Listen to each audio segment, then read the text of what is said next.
você fica por dentro dos mais variados assuntos. No ar, Bate-Papo. Uou, boa noite, Sete Lagoas, boa noite, região, um alô pra você.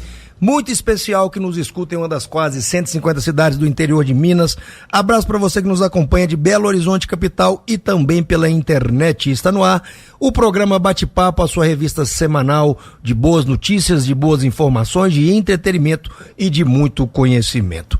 Estamos terminando o mês de março que simboliza o mês das mulheres. Temos aí no início do mês o Dia das Mulheres e não poderíamos passar em branco sem fazer um programa especial dedicado às mulheres e, acima de tudo, aos direitos das mulheres. No programa de hoje nós vamos tratar sobre assuntos delicados, mas importantíssimos, sobre segurança, sobre a questão de medidas protetivas, sobre o direito, sobre os deveres e muito mais. A nossa entrevistada de hoje, ela é advogada criminalista, ela é mestre em Direito Penal, ela é professora e coordenadora do curso de Direito da FASA 7 e, acima de tudo, é mulher e uma ativista do direito da mulher. Hoje nós vamos conversar com minha grande amiga, professora Tereza Sader. Mais uma vez, bem-vinda, professora, um prazer te receber. Bom, boa noite a todos. Só levanta aí, bota aí. Boa noite a todos. É um prazer estar aqui, falando de um assunto tão importante. Me sinto honrada, lisonjeada, estarmos aí na luta pelo direito das mulheres. Um mês importante, que simboliza a luta de muitos anos, contra muitas violências, muitas vezes veladas.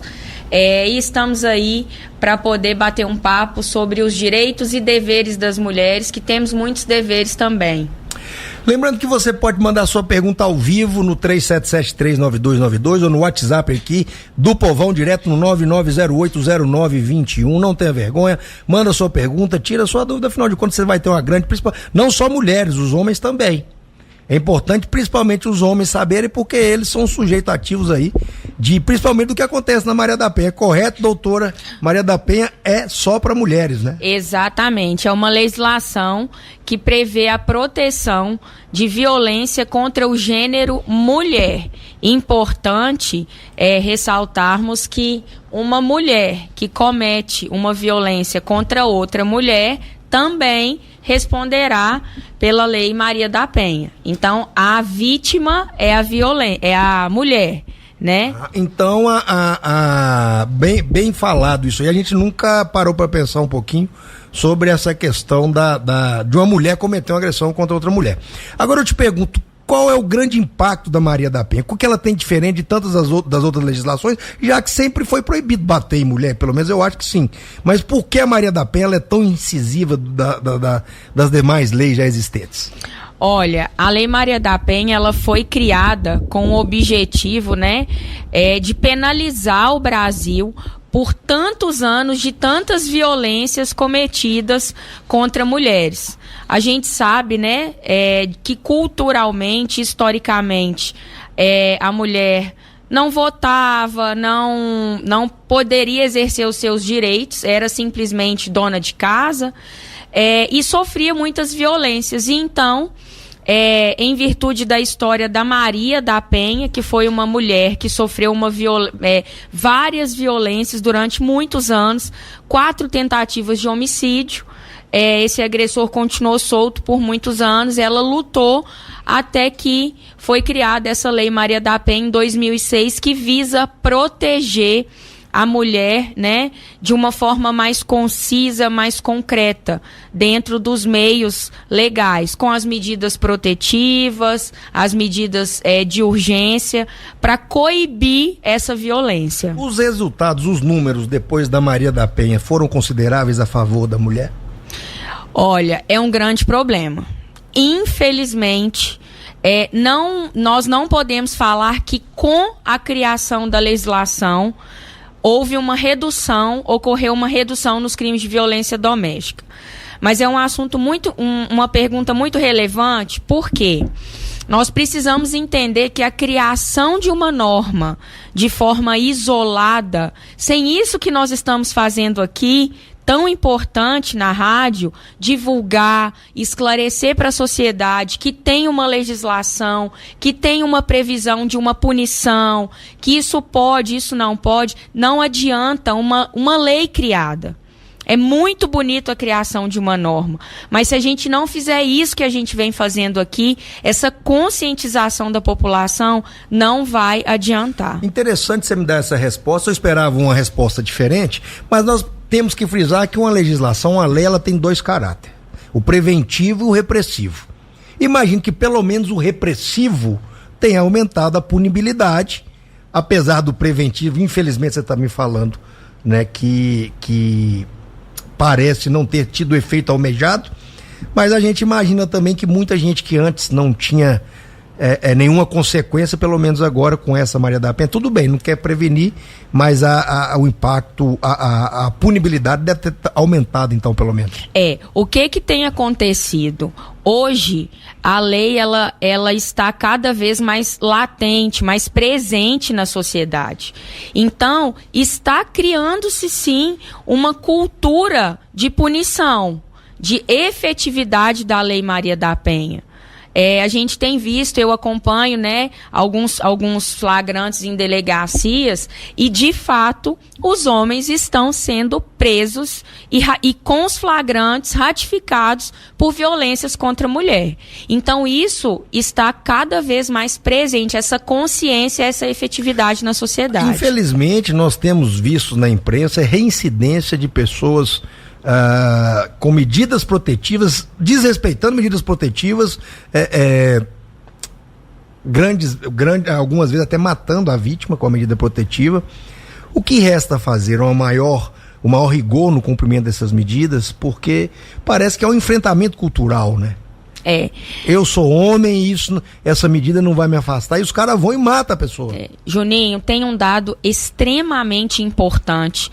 Eu com a doutora Valquíria, que é delegada da mulher, a gente vem discutindo, inclusive quero até agradecer aqui nesse momento a parceria dela com a gente, enfrentando esse tema na nossa sociedade. Tem um ponto interessantíssimo que está nos levando à reflexão para o giro do estudo dessa violência, que é o uso de bebida alcoólica. 90%, sem sombra de dúvidas e sem medo de errar, dos casos de violência doméstica estão envolvidos o alcoolismo ou droga. Então é um dado que a gente não tinha. E aí a gente vem conversando com a sociedade, a gente vem conscientizando sobre essa legislação, e aí a gente, no último encontro, a gente conversou. Nós precisamos observar, nós estivemos em uma grande empresa aqui na cidade e conversamos com as mulheres. Observem os seus companheiros quando eles bebem. Como que é esse comportamento? 90%, sem medo de errar, tem envolvimento de álcool e droga. E aí o que resta às autoridades a fazer? Quando for diagnosticado que a pessoa bebe, dá uma pena maior, dá um rigor maior? Porque são variantes, porque a minha preocupação quando eu dou esse giro é a vítima. Sim. A mulher, ela já tem muita dificuldade em denunciar. Porque o agressor provavelmente, dificilmente um homem que vai bater na mulher não é do convívio dela. Porque o homem é assim, para as outras mulheres costuma ser um cavalheiro. Dentro de casa é que essas agressões, né, acontecem. Então, a mulher já tem dificuldade para conseguir denunciar o companheiro, por questão de medo e até afetiva. Depois que ela denuncia, o medo dobra, porque o cara já está alertado. E aí, agora com esses casos isolados, aí o medo aumenta ainda mais. Mas fala, olha, eu não vou fazer, porque é melhor eu fugir, é melhor eu abandonar minha casa, é melhor eu apanhar do que eu morrer. O que a lei tem que fazer? Essas pessoas que bebem têm uma incidência maior? Porque não adianta medida protetiva é um papel, né? A medida protetiva é um papel. Até que a pessoa chame a polícia, já aconteceu. Juninho, tem agora um projeto de lei que eu acho que vai fazer toda a diferença em São Paulo. Ele já está sendo aplicado, que é o monitoramento eletrônico através de tornozeleira. Aí sim, o cara tomou a medida protetiva, tô na tornozeleira. Exatamente. E você sabe que o cara vai parar de bater, não é nem por causa de medo, de vergonha. Exatamente. Agora, aí você me deu uma medida efetiva. Então, assim, em São Paulo já tem muitos agressores com essa tornozeleira e tem um grupo especial que monitora esses agressores. Então, chegou perto da vítima, tem um mapa e ele vai apitando. E agora você me deu uma resposta plausível. E a mulher tem um aplicativo que tem efetivamente aquele botão de segurança. E aí a patrulha chega. Não, aí sim, porque as mulheres ficavam vendidas. Sim. Agora se usar a tecnologia a favor, e muito inteligente, porque já é uma coisa que já existia. A tornozeleira, o cara, quando ele sai do limite, ela apita, né? Apita. Então agora, no caso, muito bem. Tomara que se espalhe pro Brasil inteiro, porque aí sim as mulheres vão ter mais segurança. Né? Tem uma pergunta aqui, tá um pouco grande. Deixa eu ver se... Vamos lá. Boa noite, sou aluno da Tereza. Poderia nos falar sobre os fatos abaixo? Olha, tem uma versão diferente da história da Maria da Penha, que algumas pessoas comentam, dizem que na época em que tudo aconteceu, ela teria sofrido um assalto dentro de casa e que foi durante esse assalto que ela levou o tiro e ficou paraplégica. Segundo essa versão, o marido dela não teria sido responsável direto pelo tiro. Inclusive falam que ele chegou a alegar isso na justiça, dizendo que foi um crime cometido por terceiros, mas que mesmo assim ele acabou sendo condenado anos depois. Também se comenta que o processo... Fez uma redação pra você aqui. Esse aqui escreveu o caso todo. Não sei se eu vou pontuar, não. Mas eu vou resumir, porque como é ao vivo, não li antes.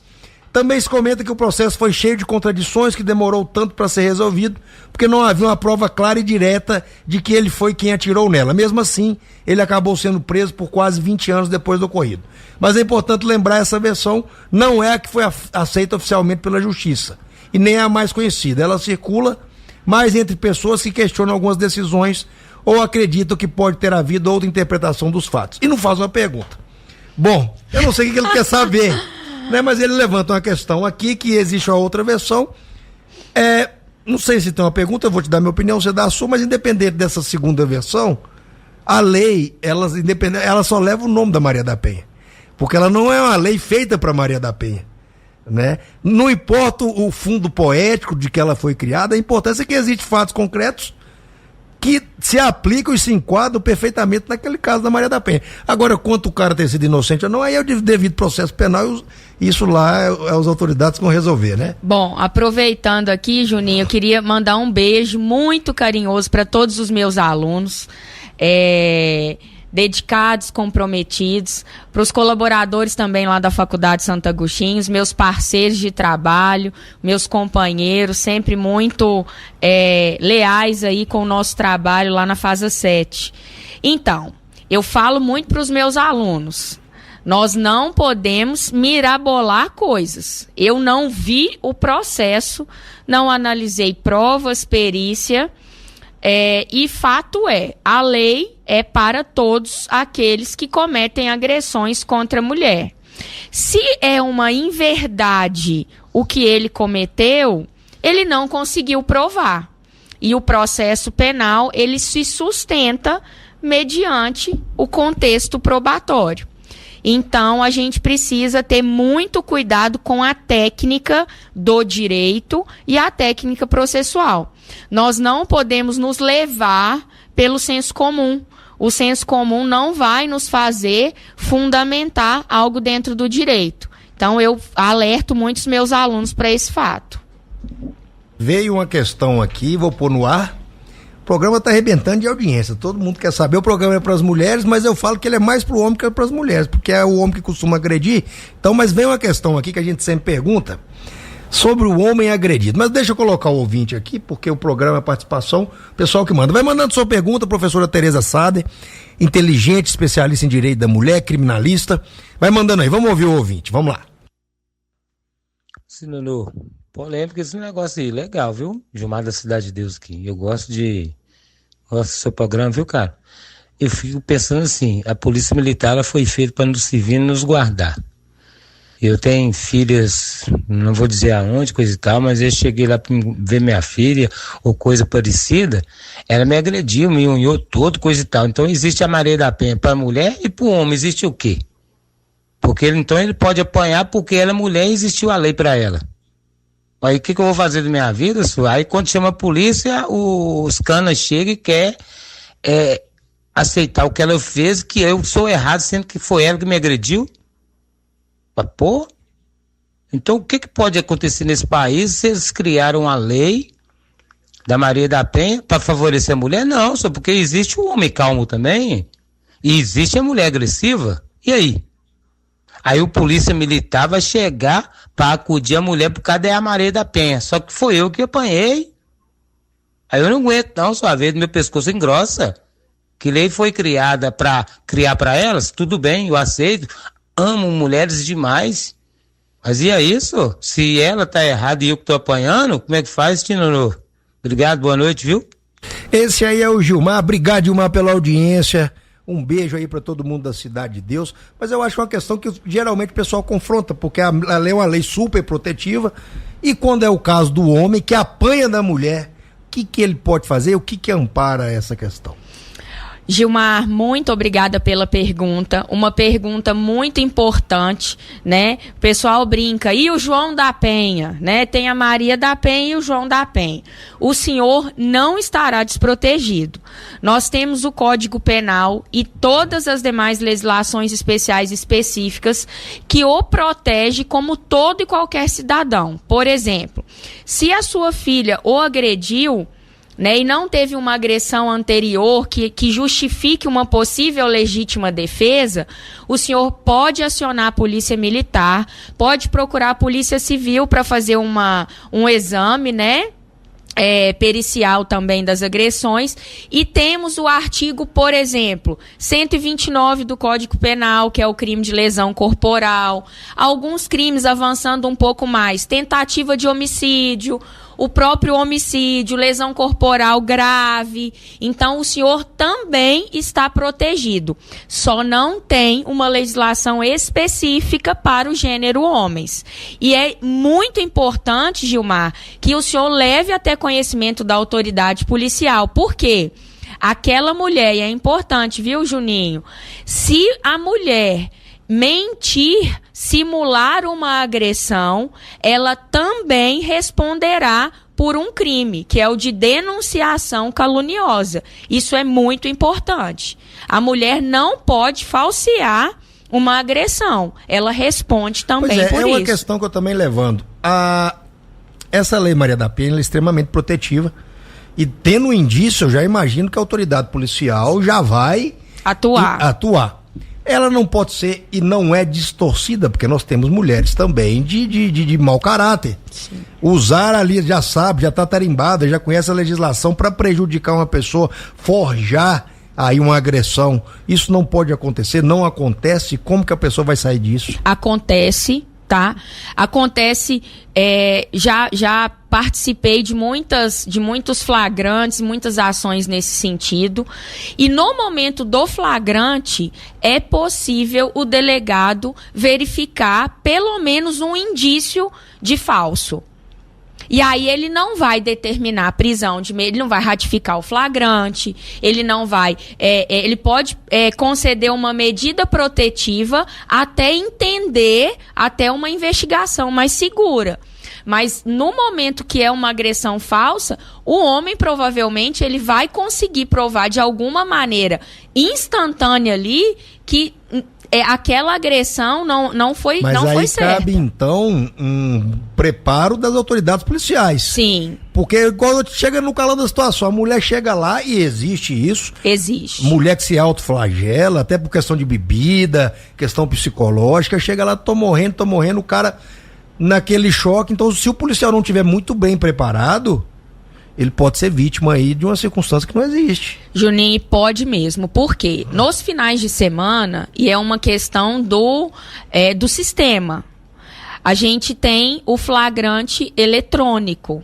Então, a gente pega, por exemplo, tem um flagrante aqui, o flagrante é todo digital. Eu tenho um delegado de Belo Horizonte. Muitas vezes ele não consegue ter essa percepção. E acontece, infelizmente. Não adianta eu vir aqui e tapar os olhos e dizer que não acontece também, não. A lei não prevê nenhuma sanção para falsa denúncia? Sim, a mulher, lei, ela não, é um crime, ela responde pelo crime de denunciação caluniosa. Agora, falamos de violência, mas a própria lei ela é muito clara que violência não é só a física, né? Não. E a gente tem um ciclo extremamente importante. Quando eu disse aqui que a gente precisava, né, a partir de então, observar o comportamento do companheiro, do marido, do namorado, quando ele ingere uma bebida alcoólica, a gente precisa estartar dentro da nossa observação o que ele fala, xingamentos, humilhações, obrigação de trocar vestimenta. Eu já vi vários casos de, por exemplo, o marido chega, abre o seu celular aí, eu quero ver as suas mensagens. Isso é um tipo de violência. E a violência física, ela é o fim do ciclo. Na maioria dos casos, eu inicio com uma violência psicológica. Você é ridícula, você é gorda, você é uma inválida, você não presta, entre aspas, para nada. Então, o ciclo de violência, ele começa com a violência psicológica. Mas aí, é porque você falou, a física é o final. Nós temos outras na maioria das vezes, né? A física, moral, a patrimonial. Patrimonial. Quem vai controlar o seu salário sou eu. Sexual. Porque a esposa é obrigada. Então, o que eu quero dizer? Quando você não tem um contato físico, como é a da sexual, como é a da física, nós temos aí a financeira e nós temos a econômica e nós temos a psicológica. Já é cabível as medidas protetivas nessas, por exemplo, na psicológica? Sim, já é cabível. E a mulher, ela tem que ter a seguinte consciência. A partir do momento que ela está sofrendo uma violência, ela precisa sair do ciclo da violência. Ela não adianta denunciar e permanecer no ciclo.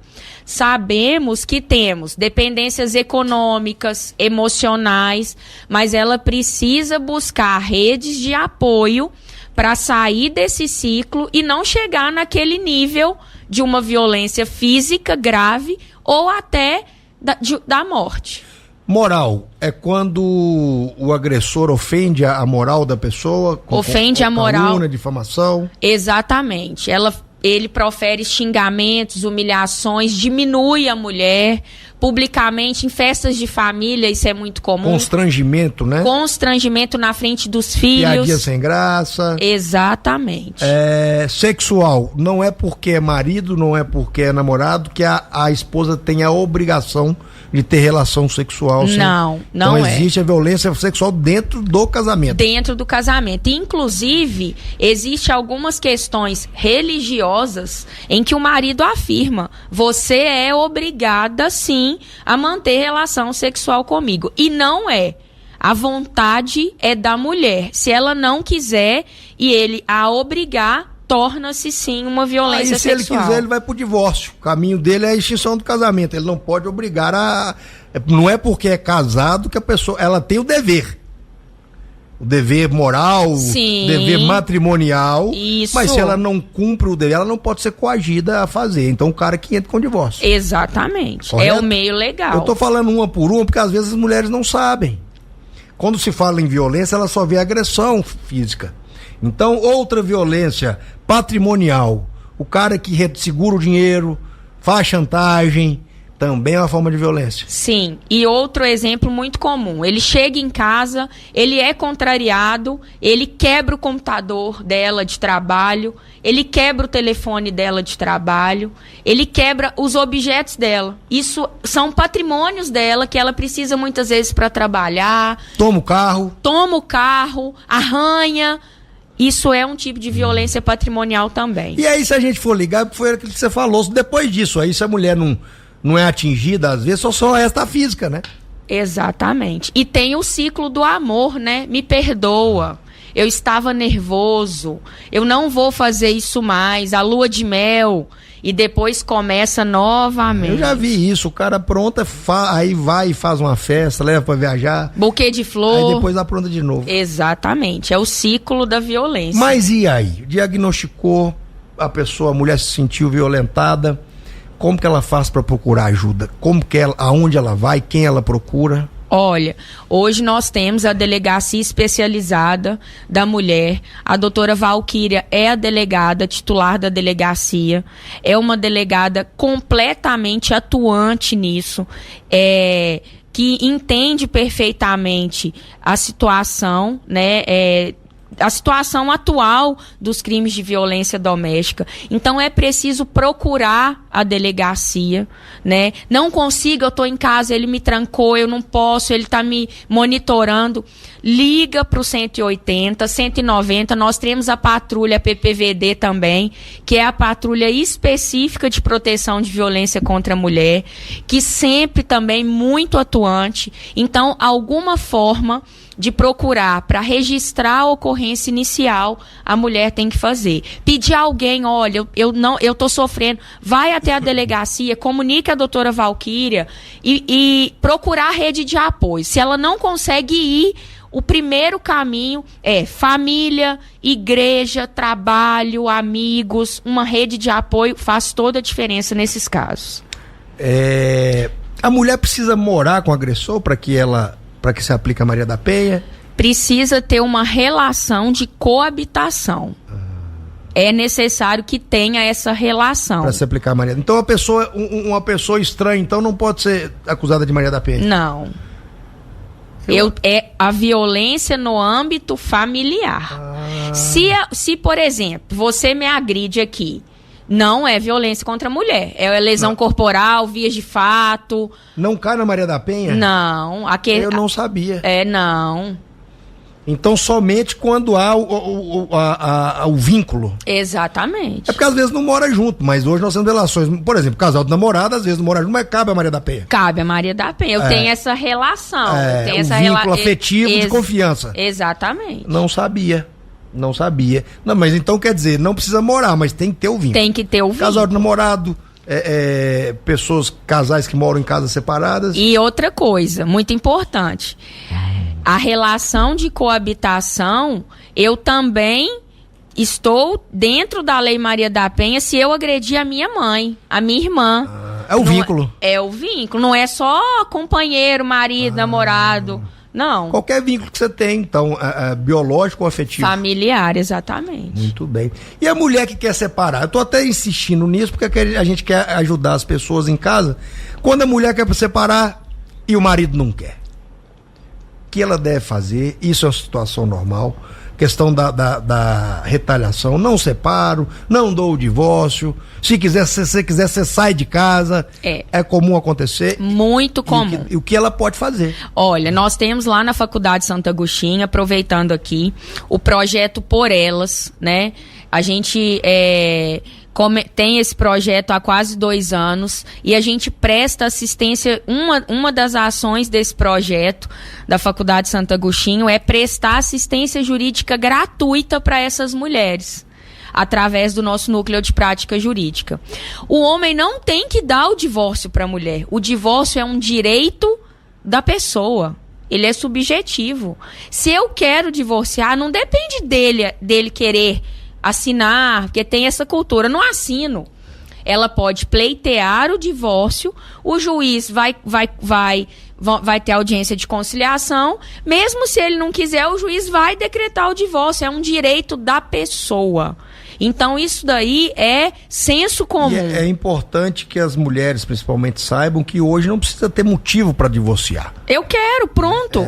Acabou, não precisa justificar. Antigamente tinha essa questão, não tem culpa, tem culpa. O que aconteceu? A pessoa não precisa, às vezes ela não quer. Primeiro, às vezes ela já está receiosa. Olha, eu vou acabar com isso, que esse trem não vai dar certo. Não vou esperar. Ou ela simplesmente não precisa falar, se ela tem algum constrangimento, alguma inibição, ela fala, só quero separar. Por quê? Porque sim. Não precisa mais ter essa... Não, eu quero. E não perde direitos por isso. Não, nenhum direito. Ela vai continuar, dependendo do regime de casamento, metade dos bens, pensão para os filhos, se for o caso, para ela também, né? Quando a mulher terá direito à pensão? Ela terá direito à pensão se ela depende, né? Se ela não tem condições de subsistência e ela depende desse cônjuge. Importante lembrar, as últimas decisões, né, de divórcio, quando há determinação de pensão para a companheira, o juiz analisa a situação da mulher. Olha, eu vou fixar durante o prazo de 6 a 8 meses e depois você vai procurando também uma recolocação no mercado, alguma coisa. Os alimentos provisórios. Exatamente. Então quer dizer, porque muita gente acha que o direito é absoluto e não é. Não. Então a pensão, né?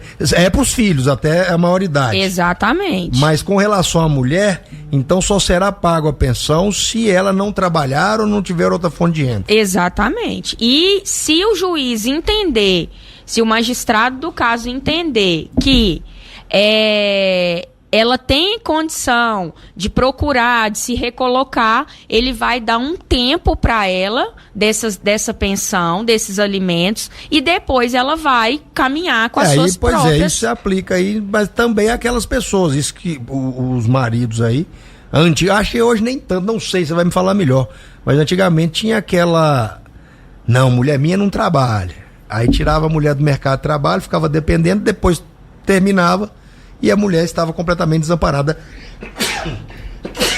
profissionalmente. Isso.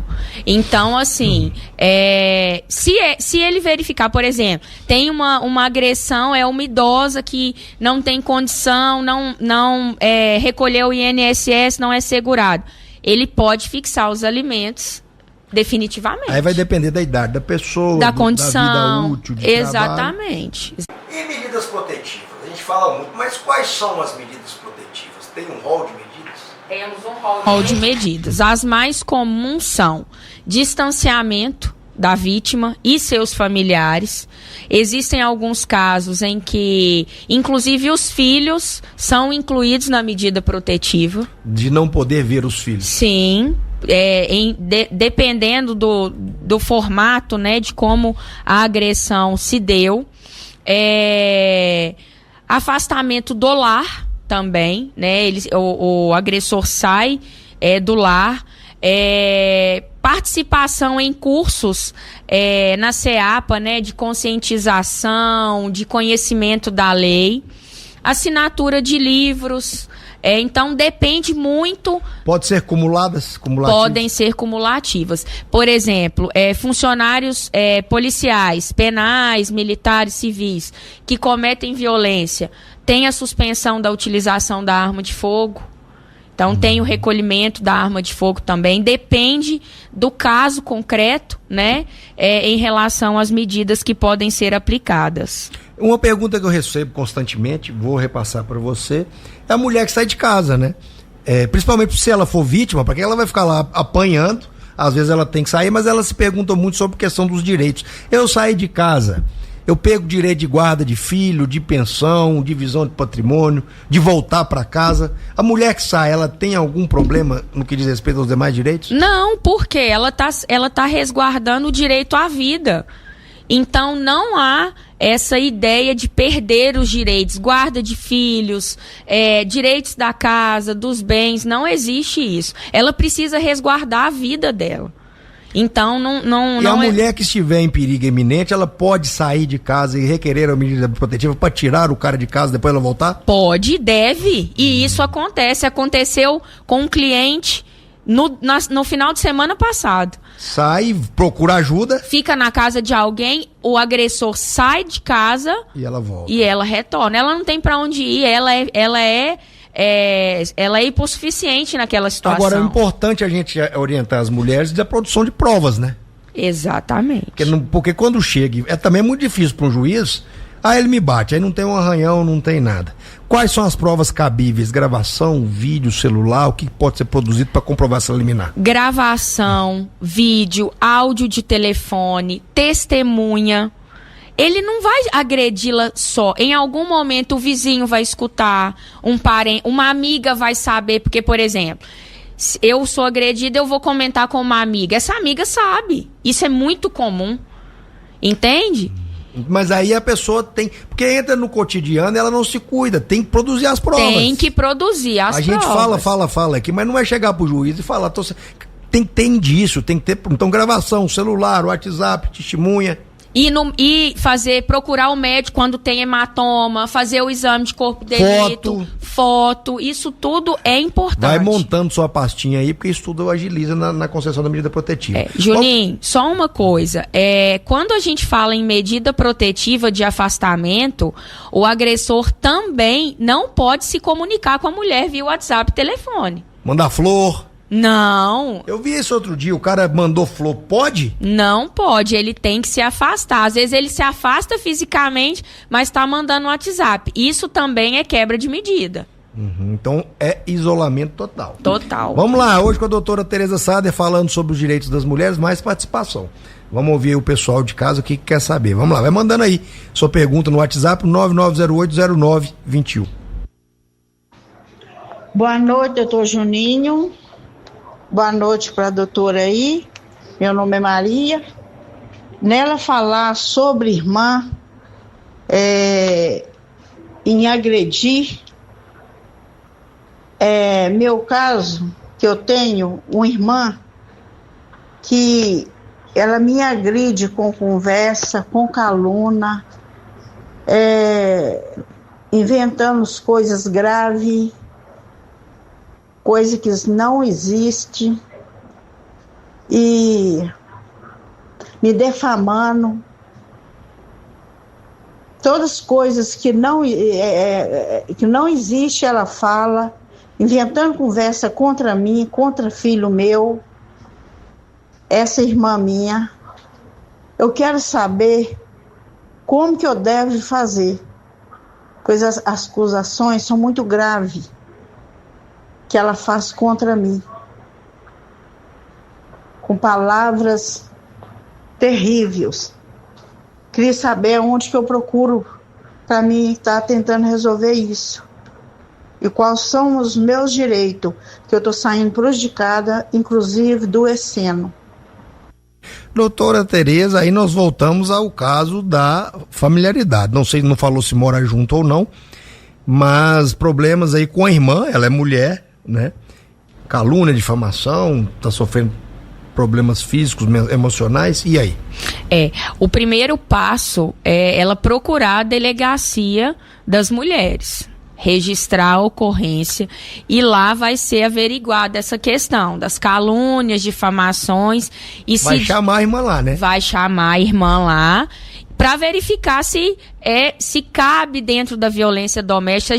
Quando a gente fala assim, sem conhecer muito o caso, é difícil, né? Mas o primeiro passo é procurar a delegacia das mulheres, que é lá no Jardim Arizona, no pé da serra, para ela fazer o registro e ser melhor orientada.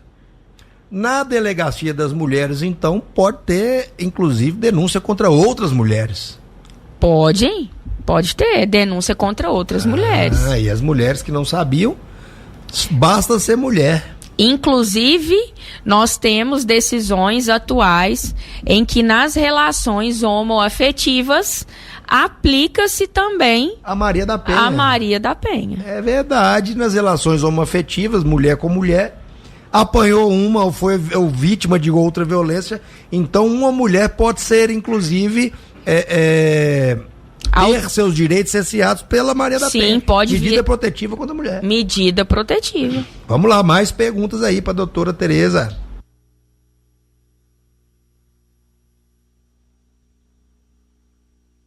Boa noite, tudo bem? Um exemplo aqui, eu sou pai. Aí eu quero me separar, mas eu quero a guarda da minha filha. Por que o pai não tem direito à guarda do filho? Somente a mulher.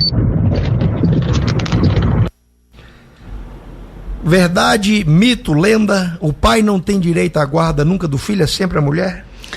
Como que é o nome do... Ele não falou o nome. Não falou. Então, olha só, isso é um mito, né? Isso é senso comum.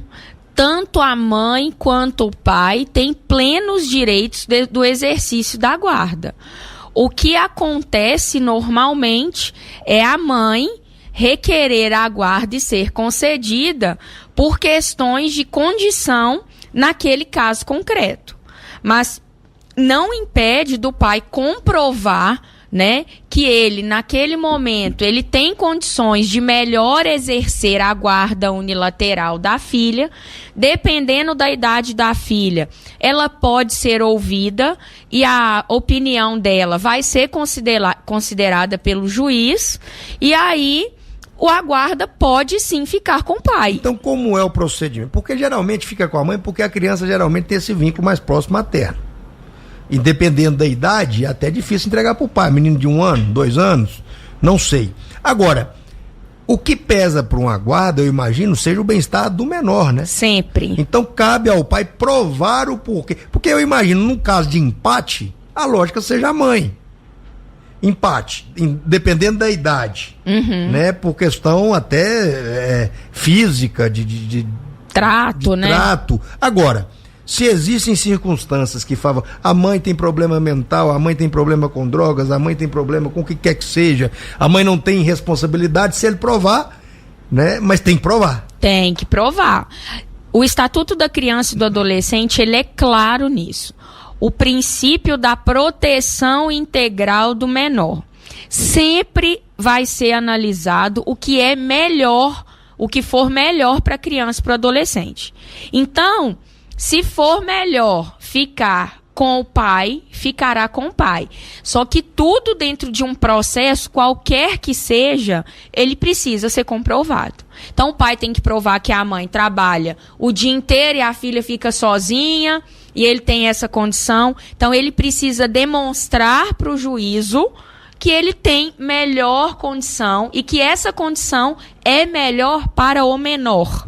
É isso que tem que ser comprovado. Então não é um direito absoluto. Não. Como alimentos não é um direito absoluto para a mulher, e também a questão da guarda. Eu acho muito aí que quando a criança é muito pequena, é uma questão até biológica, uma questão necessária, mas depois, se o pai provar, tá dada a resposta. Só que tem que requerer judicialmente, né? Exatamente. Porque às vezes não pede, fica guardando, leva daqui, leva dali, e aí a mãe vai lá primeiro e pede. Exatamente. E outra coisa, às vezes o pai quer a guarda e a criança ou adolescente manifesta, o juiz conversa, tem estudo social. Eu não quero, prefiro ficar com a minha mãe. Eu quero ficar com a minha mãe. E vai ser ouvida, porque ela tem algum motivo.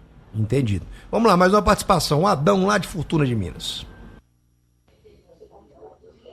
Boa noite, Juninho Sinonó. Boa noite a essa advogada aí, a doutora Tereza. Deixa eu te perguntar a você também aqui. Quando a pessoa agride um outro com palavra aí também, igual fala assim, que chega, manda ir pra puto pariu, que manda a pessoa tomar naquele lugar também, isso aí também é crime também? Isso aí também dá processo também? Ele falou da ponte que caiu, doutora, mas é ofensivo, né? Eu não sei se ele, mas acho que você vai ter que responder dos dois lados. Quando um homem fala isso para uma mulher e quando uma pessoa comum, vamos responder nos dois âmbitos, né? Olha só, nós temos o crime de calúnia, injúria e difamação fora da Lei Maria da Penha, né? Lá no juizado especial, tá certo? E eu tenho, se for contra uma mulher, por exemplo, eu não entendi direito. Eu preciso, esse xingamento precisa psicologicamente afetar a mulher. Pode ser uma violência. Pode ser um tipo. Violência verbal? Sim. Porque assim, não é normal um casal, eu acho que não. Dentro da minha casa não é normal um casal falar isso, nem um homem pra mulher, nem a mulher pro homem. Vai pra tal lugar, vai tomar. Eu acho que quando chega nessas vias, a relação já tá perdida. Exatamente. Né? Então, eu penso ser sim uma violência. Sim. Se a mulher é vítima de um xingamento desse, ela cabe, inclusive, o pedido do cara. Você fala assim, pô, o cara tá me fazendo isso aqui dentro de casa. Exatamente. Né? É um tipo de violência agora, moral, sim, psicológica. Poxa, você fala isso numa briga de rua. Né? Que é um problema também. E aí que eu tô. Aí voltamos. Se você fala isso injustamente, eu acho que não tem como ser justo nisso. Isso não é legítimo de você xingar a mãe da pessoa. Né? É um linguajar. Porque quem manda o outro fazer isso, o intuito é só ofender. Exatamente. E se tem intuito, se tem a vontade, né? O ânimo de fazer, já qualifica, né? Exatamente. Na ofensa. Na ofensa. Então vocês param de mandar os outros aí pra esses lugares, porque pode sim. Dá e se ruim. for mulher, pode ter a medida protetiva. Exatamente. Né? Não existe, gente. Então não casa que é melhor. Né? Você não sabe conversar, né? Mas e aí? E aquelas mulheres que entraram com a medida protetiva e o agressor continua ameaçando ou continua agredindo? O que ela faz? Então, ela já tem a medida. No primeiro momento são fixadas aquelas medidas que nós falamos aqui anteriormente. Afastamento, participação em cursos e etc. Se ele continua a manter contato, a ameaçar, ela tem que informar a delegacia para que a delegacia tome medidas mais urgentes, que nesse próximo passo é o pedido de prisão preventiva. Então eu vou te dar um problema agora. O meu problema é teórico, não sei se já aconteceu. E quando faz as pazes? Entra com a medida protetiva, afasta o cara tá com uma sanção judicial nas costas, né? A delegada pode estabelecer medida protetiva ou só o juiz? Juiz, ela pede, ela requer e o juiz estabelece. E aí volta o casal. Olha só, antes tínhamos, né, e até hoje, culturalmente... Demais! Então tá. Muito! Acontece muito.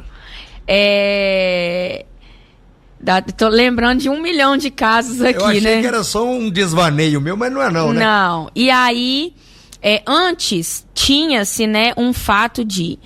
retira a queixa. Retira a queixa.